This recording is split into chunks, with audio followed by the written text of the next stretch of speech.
Hey everybody, welcome back. I don't normally post this kind of stuff. I'm not a big post videos on YouTube or any of that kind of thing. But anyway, I just wanted to give you guys an update of a little studio tour video I made a little while back. Sorry about the quarantine look. You know, we've all been going through it anyway. I just wanted to take you a little bit more of an in-depth tour as to the stuff I've changed since then. So let's take a look around, okay?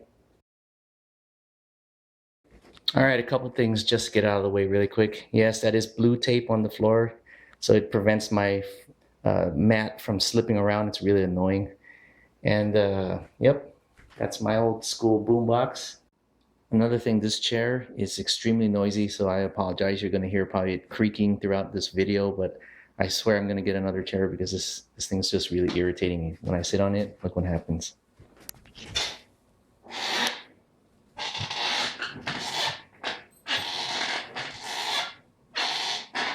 Yeah, just I can't take that. So don't worry, I'm gonna get another chair. Remember the chair that I mentioned? Well, I finally did replace it, and check this out. When I sit on it now,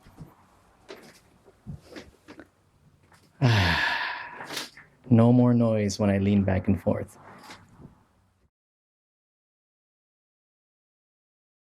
Here's something that's really important that probably people never talk about, but in any studio, you want to make sure you have clean, safe, reliable power.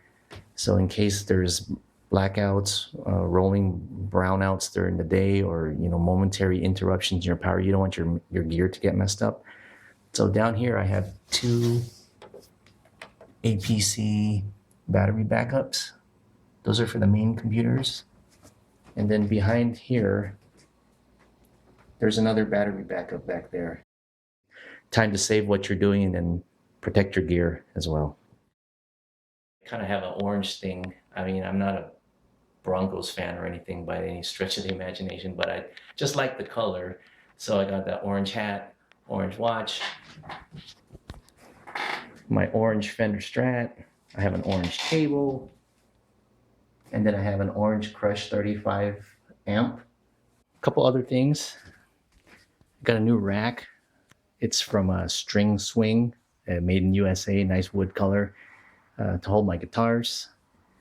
And speaking of guitars, I got a new Fender Jazz Active Deluxe bass. So it's 5 strings, pretty cool. Got this mint green strap from a company called Couch Straps. So check them out, they're pretty cool. Got a Orange Crush Bass 50 here for the bass guitar. So now I got my little mini orange stack going on. My signal path's pretty simple. I just have it going into an SM57 mic from Shure. Then over here to my lunchbox, which I have a Rupert Neve 511 preamp, and then a DBX 560A compressor, and it's just going into a BAE 6-bass lunchbox, and that's pretty much it. I'm not really a guitar player, but I do use guitar on occasion for certain projects. All right, so you might be wondering, why do you have 3 screens? Well, okay, besides the fact that you can have more real estate to look at, 3 screens actually for me serves a great purpose because I make stuff for films, TV, and stuff like that. So I need as much space as I can to display what I'm looking at. But one of the best things is you can have multiple computers, and then you can just run it off like one keyboard down here. So let me give you an example. So I have what are called slave PCs. Slave PCs, basically, they're just nothing but boxes that hold disks and RAM, and I have all my orchestral samples. And then there's one down here, and there's one over there, and then my master PC is my Mac. Now you might wonder, okay, so this computer down here only has one cable attached to it, which is that yellow Ethernet cable going to the back, and you said, well, how am I going to control that? Well, it's pretty simple. So you go here to the screen, and you open up a program I am using called Remote Desktop.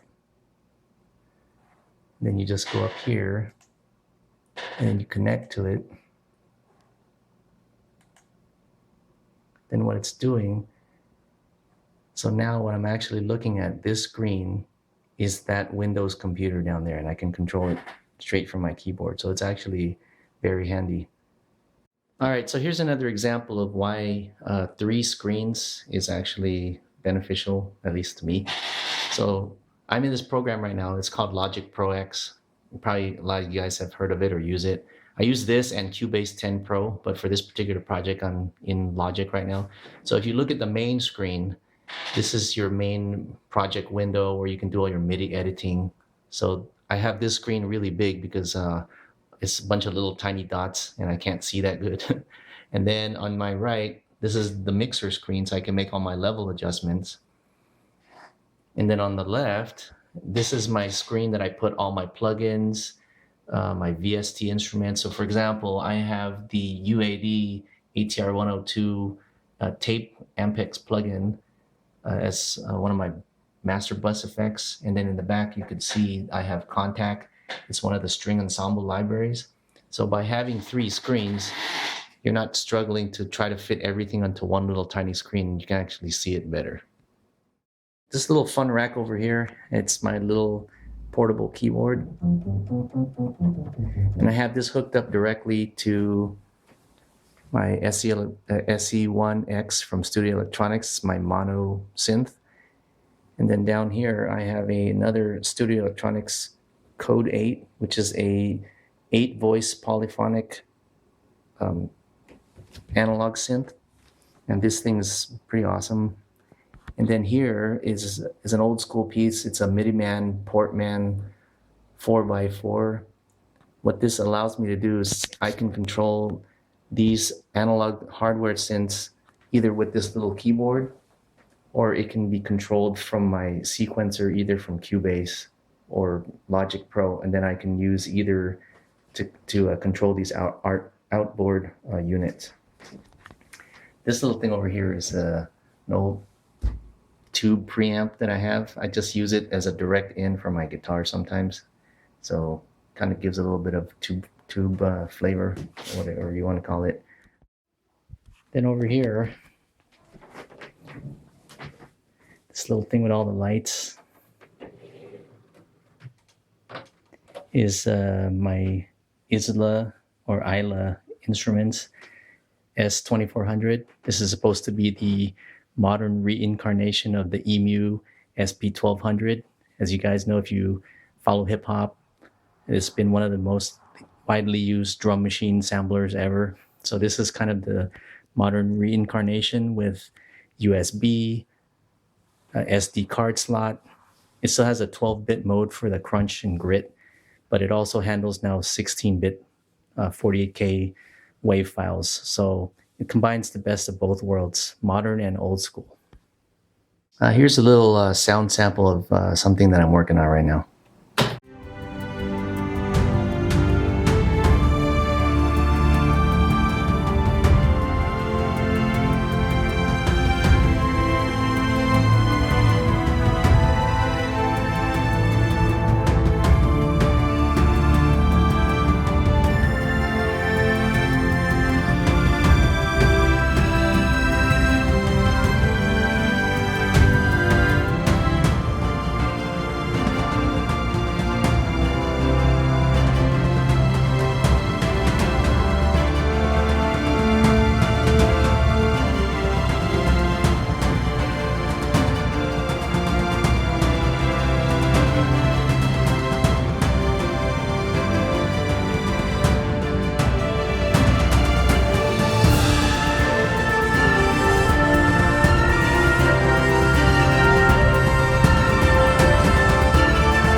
Okay guys, thank you for joining me, and I hope you enjoyed the little update I did to the studio tour. If you have any questions, just go ahead and just leave a comment down below and I'll try to get back to you. Okay, thanks.